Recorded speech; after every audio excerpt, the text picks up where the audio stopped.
हमें इसे प्लस करना है, तो हम 6 लेंगे, अपने माइंड में रखेंगे 6 और अपने फिंगर्स पे हम गिनेंगे 3, 1 2 3। 6 हमारे माइंड में था, इसके आगे से हम गिनेंगे 7 8 9, यहाँ पे आ गया 9 और हमने ये 1 यहीं का यहीं लिख दिया।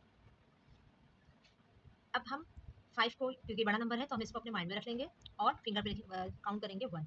तो 5 के बाद क्या आता है 6, तो हमने यहाँ पे लिख दिया 6 1। सबसे पहले हमने 8 को अपने माइंड में रख लिया और फिंगर्स पे 3 काउंट कर लिया 1 2 3। 8 के बाद 9 10 11। तो 11 जब भी आपके मैथ के क्वेश्चन के अंदर 2 नंबर्स आ जाएं तो आप याद रखिएगा जो इस तरफ वाला नंबर है वो ऊपर चला जाएगा और इस तरफ वाला नंबर नीचे ही रह जाएगा। जब 11 आया तो ये हमने इसको यहाँ लिख दिया और 1 को यहाँ पर लिख दिया।